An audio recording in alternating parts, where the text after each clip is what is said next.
they filed an objection, and the person that filed the objection, when he was asked by the election official, was it who sent him, the Ricky Williams sent you, he said no comment. So that let me know that this was in cahoots to try to get Jaleel Williams off the ballot. They done the similar thing to me several years ago in the Ward 1 election, where they raised the stink about it.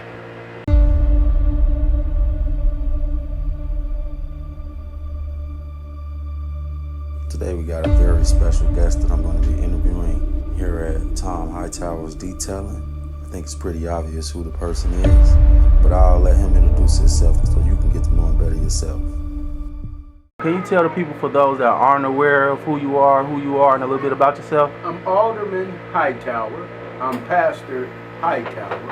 I'm a businessman Hightower. I'm a civil rights activist, and I'm also a suicide prevention mentor. That's great, that's great. We need all those things in our community as well. Yes. My second question that I wanted to kind of get into was, what made you want to run for alderman in the first place? Well, see, there is not, and I'm not putting anybody down by any means, because I want to uplift everybody. There's everybody wants to talk about it, but there's very few that want to do something about it. And I'm a take charge type of man. And if I can see an area where I can help my people, help my community, I'm going to walk with them. I'm going to take it as far as I can go. I'm going to do everything I can for my community, for my people. And as alderman, I mean, what's some of your main goals? My main goals is to get rid of some of this blight and these dilapidated properties, bring more avenues for revenue in our part of the city, which is the East End. I would like to see more businesses. You know, they say, yeah, we built you a swimming pool, but I can't swim, so I know I ain't going. I mean, we need something for us. And what I mean for us, and it doesn't necessarily mean black folks, it's for everybody that suffers like we do in the East End of Danville. They put all kind of houses and businesses and everything throughout the city, but they don't ever do anything for the East End.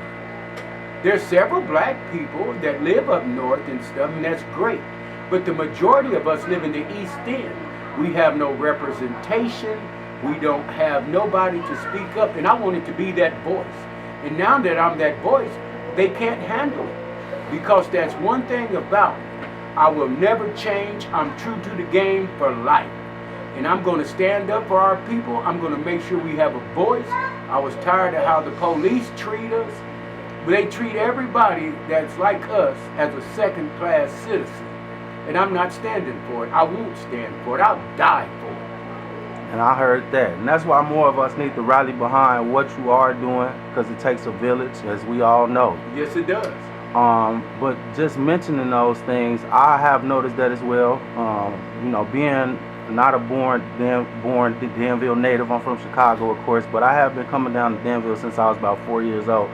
And seeing where the east side of Danville is at, I was just saying the same thing. There's no laundromats over there. Nothing for us. There's no access to anything. So yes, there's the rule of food is over there, but at the same time, if you stay further back down toward that or the other way, that's still a ways away if you don't have a vehicle. You don't have anything. So I was thinking about those type of things. Also, there's no CVS or Walgreens. You got to go all the way out north just to get your medicine. The average person don't take those things into consideration, but me coming from Chicago and seeing how certain things being taken away affects the area, I know that all too well. And these same things were being done, this same type of gentrification was being done in Chicago. It's still currently been going on. Yes. Yes. So the reason why I'm speaking on it a little bit more is because I've seen it with my own two eyes as well, and it ain't anything that's just distinct to Danville. It's a nationwide problem. Nationwide. And we need to stand nationwide, not with violence, not hurting ourselves, but uplifting each other, building for each other, trying to be productive for each other. See, and in my opinion, I feel we are our worst enemies, because we need to come together. Come together. If you look at the other races and the other things, we need to come together. And it doesn't have to be. See, a lot of people think that race is divided by color. In this area, it's divided by financial status. Mm-hmm. If you got money, you okay. Mm-hmm. If you have shortcomings, you less than a second class SOL. citizen. And they think the violence is just in the East End. If you look at the crime reports, it's all over the city, all over the state, all over the country. Only difference is social media has just brought it out. Yeah. And they're focusing on those things and those issues. So my next question that I would like to ask is, was there a situation or something that happened that led to you getting barred? Because, I mean, we all saw it. It's out. They didn't publish it. So kind of what's the story behind that?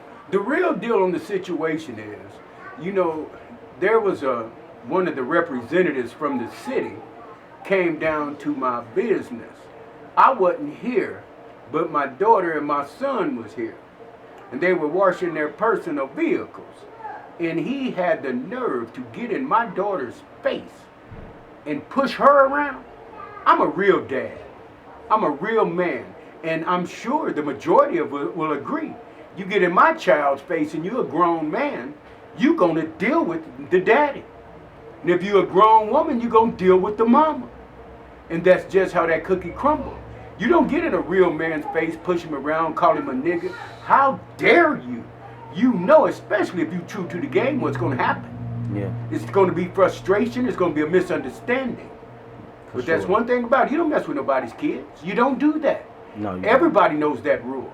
Man, you don't get in no kid's face. Young man, do you have babies? Yes, I do. You have a little girl? Yes, I do. 3. Now, you are a nice man, you wonderful, but if you see me in your daughter's face yelling, you gonna knock me on my ass. Yeah, you might see it different. I mean, I don't care how you look at it. That's any I don't care parent, how though. you look. If you a real daddy Or mama. or mama, and you get in somebody's kid face yelling and screaming, that man gonna knock you dead on your ass, especially when it comes to me. Yeah. And that's what they did, and they got cussed out.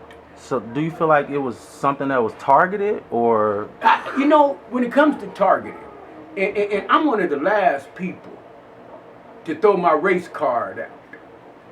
But with the things that go on and how I've been treated, and I'm not, this is from me personal.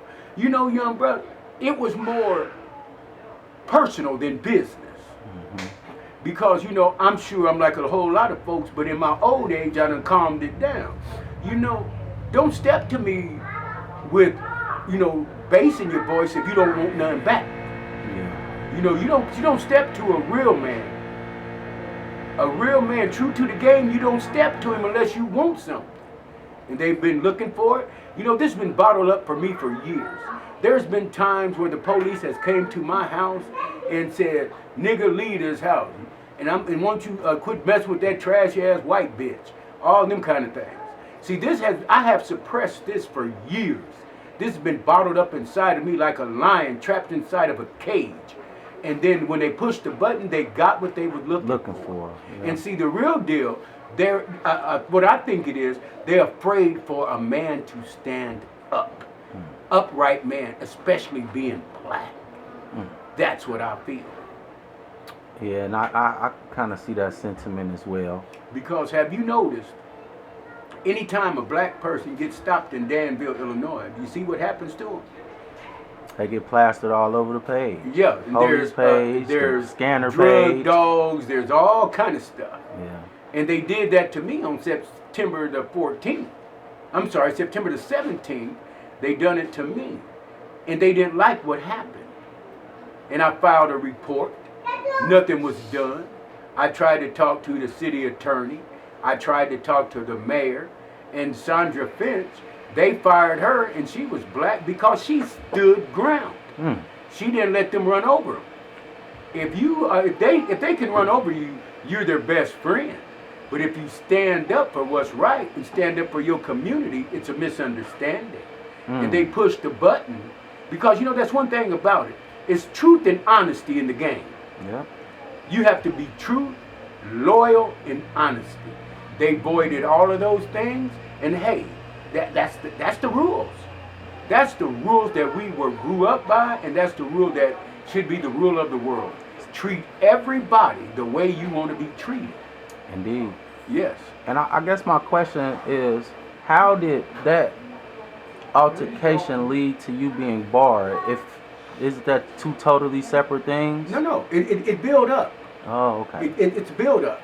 You know, young man, it was a build up of about 40 years of frustration. 40 years of kissing butt. 40 years of taking it. 40 years of not standing up.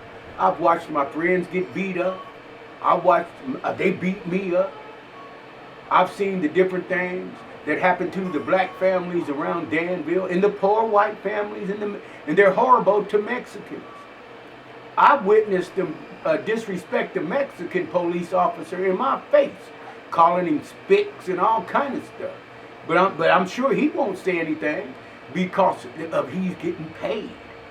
And you know, and a lot of them will recant their stories and all different kind of things just to please the public.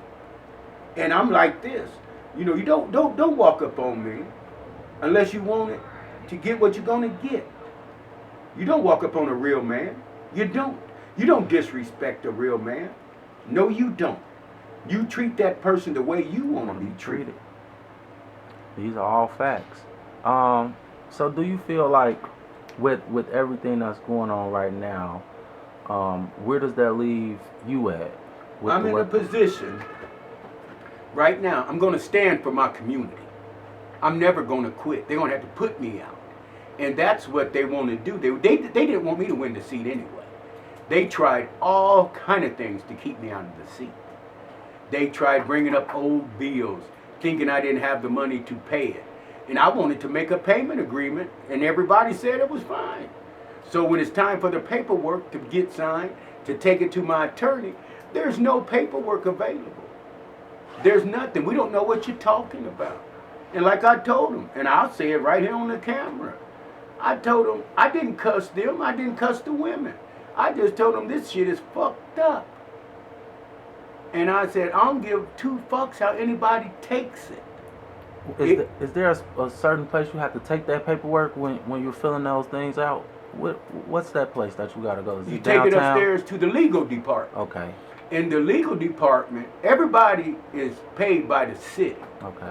And Ricky Williams runs the city. Yes, he does. So anything that happened has to come through him. And he micromanages every department. Nobody will stand up to him. Nobody will stand up to Chris Yates, the police chief. Nobody will stand up because of the repercussions that will happen. But I'm Tom. I'm true to the game. I'll stand on it.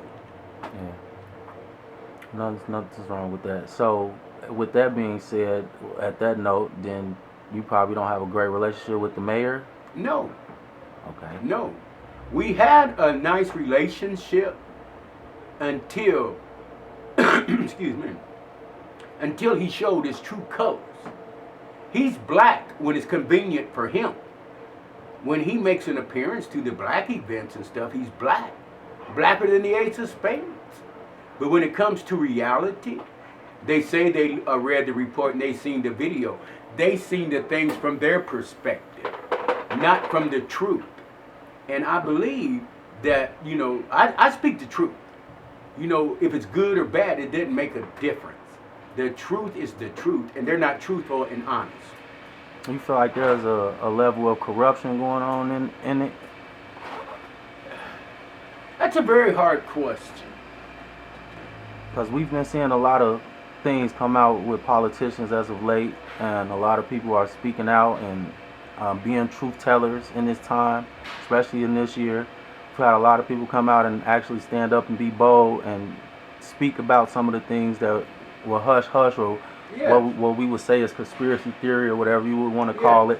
But now we're coming to find out that a lot of those things weren't that. They were very much true. They're true. They're true. I've been in politics for almost a month now. And I've done a lot of things, and I've made some wrong choices. This is one of the things that I think is a wrong choice. And the only reason why I feel it's a wrong choice is I was doing the same thing without an alderman title. You know, I'm working for my people. I'm feeding my people. I'm giving them clothes. You know, I'm doing all I can for the community. But I can do this with less of a headache. but I'm going to stand on it.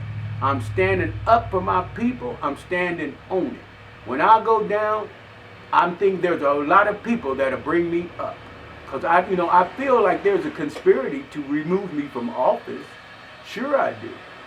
Because the people have only seen, the white version. They haven't seen the true facts. They haven't went through the facts. They haven't even tried to find out the facts. So, if I could say this, you feel like because you aren't the prototype look or quote unquote what we would consider a politician would look like or carry himself as, you feel like they probably look at it in the way of that, or? Yes. And see, that's a good question. And with me being a man of God too, they say that's not how a pastor is supposed to act. That's not how a businessman is supposed to act. That's not how a city councilman is supposed to act. But if you read your Bible, we walk in flesh. We walk purely in flesh. Look how they done Peter. Peter cussed. Every person in the Bible had an issue, if you really pay attention to your Bible. We all walk in the flesh. We're going to make mistakes. We're going to get angry. Everything. So if anybody can actually say, how does a politician act? A politician should act, in my opinion, a stand-up, take no mess type of man. You are there to work for the city and do what's best for your area. My ward is Ward 3, and really that's what I focus on, the better of Ward 3. Since I've been in office, there's new playground equipment being established. Everything's getting cleaned up. That's one of the things. I'm making movements. I'm making things happen. See, there's two type of people in the world. Those that wait on things to happen and those that make things happen. And I'm one of the people that's going to make things happen, whether I'm the alderman, the pastor, the businessman. No matter who I am, I'm going to strive for what's best for us. Is there anything that the community could help in any aspect, as far as supporting or maybe rallying or one in of the that things aspect that we could do first, take care of our homes, keep our grass cut, keep around our house upstanding, get the junk cars out your yard, be respectful, because it's not what you do, it's how you do it. No matter whatever you into, it's not what you do, it's how you do it. Because if we presenting ourselves the right way, they can't say nothing. If we're maintaining our homes and our houses, they won't do it.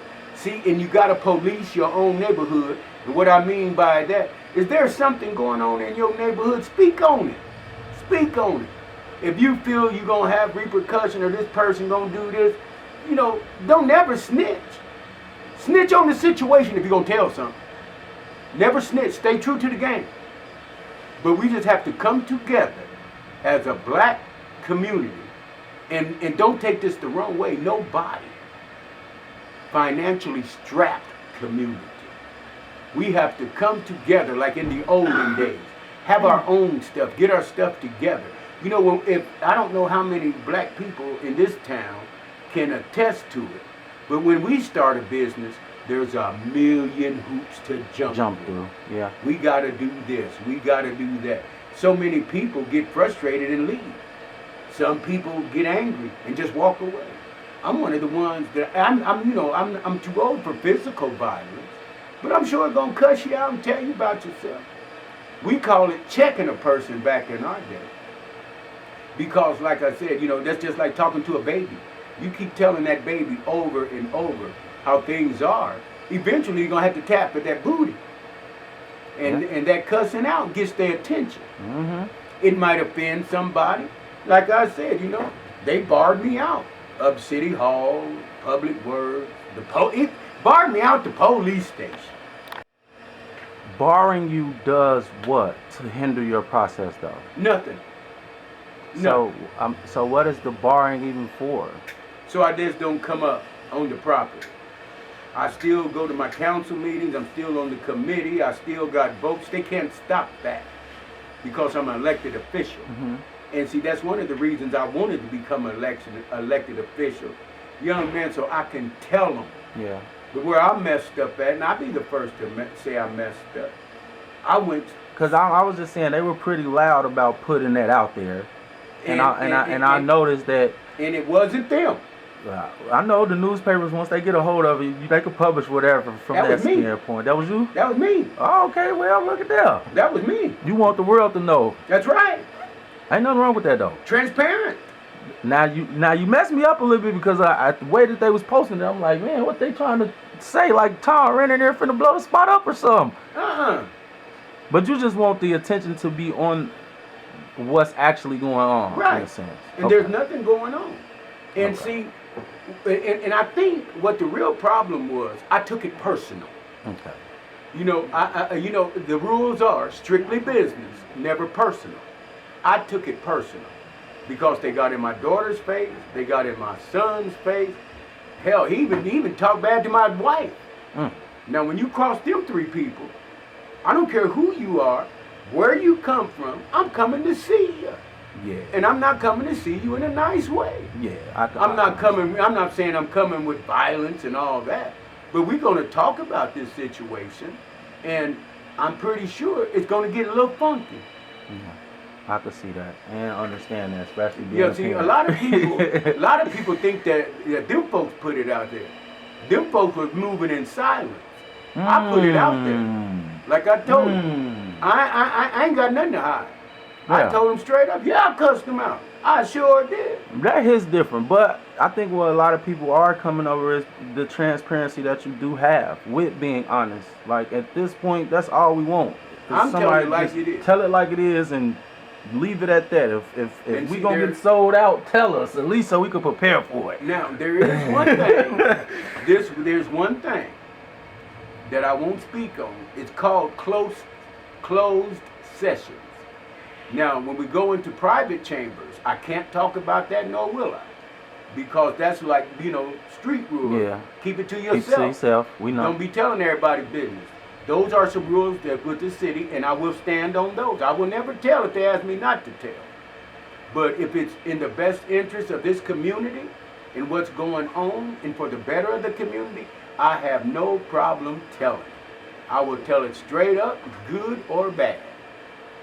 Not like that. All right. So, in all, what are you looking to get done in totality in your whole run as alderman right now? In the 4 years, what I plan on doing, I'm planning on seeing things grow out on the East End. I'm going to see the crime rate drop. I'm tired of these shootings. And that's one thing about it.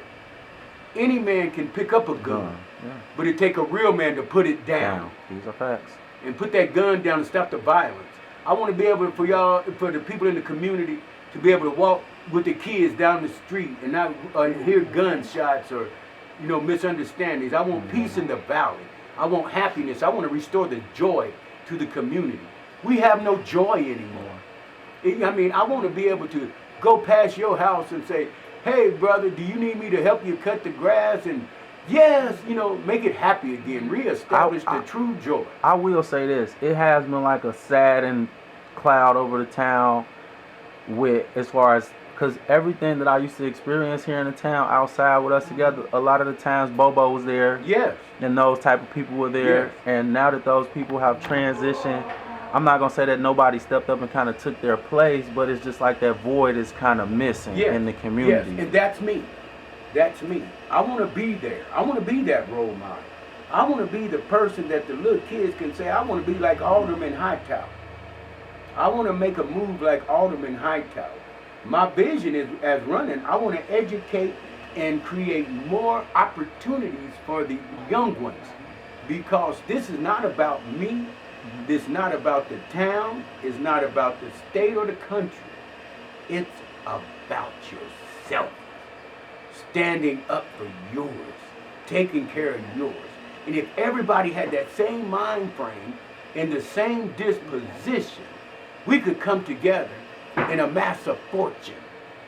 We've seen it in other countries. We've seen it in other cities and other races. And I'm saying, I'm not talking just black. Us low income people need to come together. Stand on it. Make a difference. Make a change. Instead of being each other's worst enemy, come together as a community, as a whole. And that's my vision. I want to be able to go, like you said, to the CVS that's right around the corner. I want to go somewhere. Yeah. You know, and one of the things that I've seen. That's a lot of the kids' complaints too. That it's nothing to do. There ain't no outlets. Right. They want to do things, but There's if they don't play sports, there's no other real outlet or function for them to kind of practice and hone some of those things. Right. And I think me coming from a place to where I had different opportunities and ways to express myself, even though I had all of the things and the violence going on in Chicago, that's what helped keep me grounded. Yeah. Like I boxed, I modeled, I did all type of things when I was younger. And it was because the opportunity was around me to do it. So even though I was in the hood and we probably didn't have a lot, I still had access to opportunities around me based on what was going on. So from that standpoint, I do kind of feel where the youth is coming from when they're saying, well, if I can't get a job and this is the only thing to do, what's my outlets? I totally understand. I totally understand. Because if you think I ain't never been out there on the streets grinding, I ain't no need of me lying. I come from the streets. I'm not one of these old Uncle Tom, Uncle Remus folks that was just standing up. No, I'm straight from Kimball Street, East Side. And I will, like I said, I died for this East Side. Because this is what I love. And one of the things, and that's what I was talking about, that violence. We get this violence under control because we're not going to have big businesses and things want to come in our community and there's so much violence. And there's all kind of destruction and tearing up. We have to respect our community, come together and make things grow. And we have to start again within ourselves, at our homes, give a whole different disposition, a whole different outlook on life. That's one of the things that we need to do to better the community. And in my 4 years, it's going to go even higher. Because my plan was, for 2 years, get in here, learn all I can, and run for mayor in the next 2 years.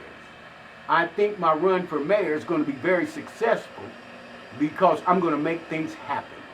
I'm not going to sit around and wait on this and wait on that. That's just like the stuff I've been doing throughout the community right now. Another project I'm coming up with, it's already implemented, but I haven't found the whole thing. That's just like if there's a house or a property next door and the city owns it. It's called the side program, side street program. That means that you can buy the property next to your house for $99. As long as you keeping the upkeep on your home. If your home looking good, you current on your taxes and stuff like that, you can buy the house that's next to you. And and there's another program that I'm involved. I hate that I missed it last night. The Elmwood Park program. They're giving houses out. We're trying to make things happen. You know, there's all kind of stuff that we do, and it's located at 210 Victory Street here in Danville. It's on, don't quote me on this, I'll have Mr. Smith for more information and share it with you. But it's what was it? Every Thursday. They meet there in the Soldiers' Home, and we trying to make a difference. Understood. And do you need more people to come to support that and rally behind these things? Yes. Okay. Memberships is $10 a month, and we're trying to build. We're trying to build a community garden so we'll be able to eat. Mm-hmm. We're trying to build it up. But we need more people to get involved, not with a violent disposition, but with a learning and growing disposition. And is there anything that you want to add to what we talked about today, or a message you want to leave the people with? Yes, here's a message I'm going to leave everybody with, and listen to me very closely. You know, again, it's not what look you right do. Here, tell them so they know. Look right here. Look, it's not what you do, it's how you do it. If you don't want to be stopped by these police and harassed, smoke at home, drink at home, keep your pistols down. You know, that's one of the things we have to do. Because how can you invite big businesses big factories, jobs and stuff to a community that's not pleasing. And you wouldn't go into a disruptive, raggedy house and do anything. So why would you do it for a disruptive, raggedy community? We have to come together and make a change.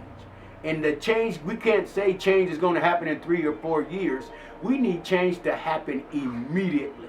We need us to take care of our houses, take care of our cars, take care of ourselves, take care of our health, watch our finances, and just grow as a community. Because there's a lot of jobs. We just had a job fair, and I think I hooked up 1,000 people in the community with avenues to catch a job. I'm getting ready to do a new program here in the next month where you can go to DAC, get you a degree. Everything's paid for. You don't need nothing but your ass sitting in that seat. I'm making a way. I'm doing things. I'm making it happen for us. I'm not going to sit back and wait. And yes, I told them people off. Yes, I cussed them out. But they became personal, and I'm a real man and don't mess with my family. That's when you got a problem. If anybody takes it any differently, it was personal because of the 40 years of suffering that I've dealt with, the people I done seen beat up by the police, seen it. Not just heard about it, I seen it, I witnessed it. I've been one that's been beat up by the police throughout of my own house. And I didn't do anything wrong but just sitting there and being black. So I know the struggle is real. And anybody that think this struggle ain't real, it's real. But it's up to us as citizens to come mindful, get educated, because knowledge is power. That's the true key. I don't care how much money you got, how much prestige you got. If you don't have knowledge, you're gonna suffer. That's why it's us to us. And I ain't talking about just to the black people. I'm talking to all people that ain't rich and successful like these others that take care of each other. We need to come together as a poverty-stricken area. And yes, I'm poverty-stricken too. We need to come together as a community and make things happen. Let's quit waiting on things to happen. Let's come together as a sincere, dedicated community. Let's make these meetings happen. Every Saturday here in the next month, I'll be meeting at my church on Saturdays at between 9 and 12. We can talk about the issues. I can take them to the table. Get them the address to that as well. That's 140 South Crawford Street. It's right there on the corner of Crawford and Cleveland. And if you want to come hear the word of Jesus on Sunday, everybody say, how can you be a man of God and do all that cussing? Peter cussed, the Apostle Paul cussed, a lot of people in the Bible cuss because we walk and live in the flesh.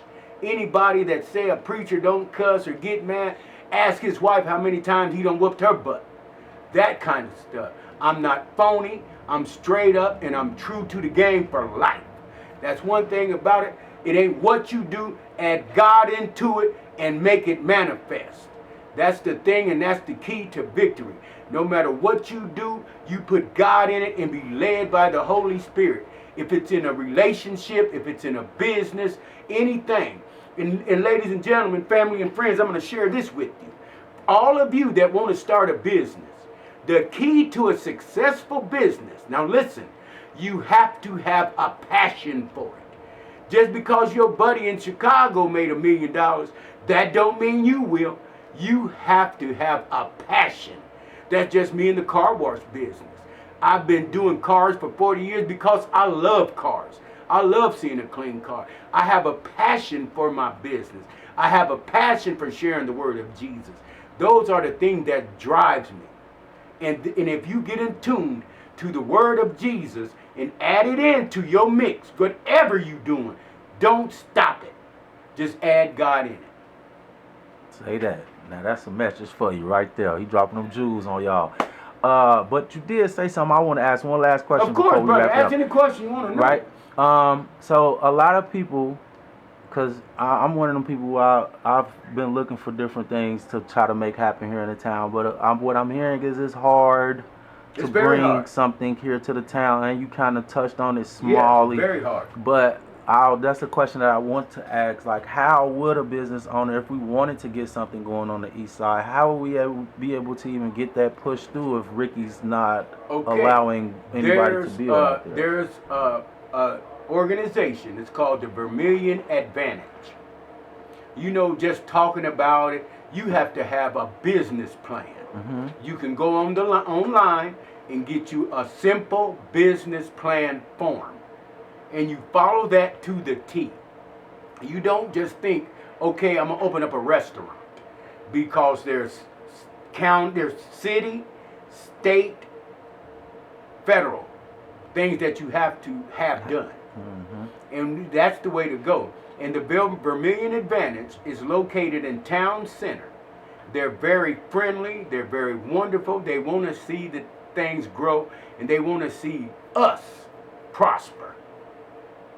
They don't worry about everybody else. I'm sure they do, poor choice of words, but their emphasis is on us, the low poverty people. And they're doing amazing things. I think the main thing is people are not receiving the resources to get there, and they're like hiding it from us. And it's my job as the alderman. I'm going to open up all avenues, not just a couple or a few, all avenues to make things happen for us in this city. I will, if I can't get it answered in one day, because I do a lot, I will have some answers and where to go and who to turn to. As far as things on the city of Danville.org, you can get a lot of information. You can make your complaints. That's what they don't share with you. You think you got to go and call all these people. No, you don't. You go right to that website, cityofdanville.org. It'll show you every department, what's going on. And again, knowledge is power. Get to know the city. Get to know how things work. And it's open to the public. Yeah. The meetings are every other Tuesday at 6 o'clock. You're more than welcome. I will meet you there. They got me where I can only stay 15 minutes before and 15 minutes after. But you catch me on Facebook and say, hey, Alderman Hightower, I want to come to a meeting. I want to learn. I'll be more than happy to share it. And I'm there with you all the way. I'm going to walk with you all the way. That's amazing. I appreciate you taking this time out with me today, Mr. Hightower. Hopefully this ain't our first and last time. We can sit down again. Because we're going to be chopping it up. Yes, sir. Because one thing about it, we're going to be having events. We're going to be having stuff. And we're going to come together. We're going to make it happen. Yes, sir. It's going to make a lot of people mad, but boy, we're going to make it happen. We're going to have happiness. The joy is going to be restored. You know, that's one thing about it. There's enough of us sincere folks. We can make it happen. These are facts. All right. These are all facts. Yes. All right. Well, I appreciate you taking the time out Anytime. today. Thank you, young man, for giving me the opportunity. I thank you in the city of Danville. Just be mindful. We're in here together. Nobody's in control. Nobody's doing things. Let's just come together for the best of our community. I thank you, and always keep God first.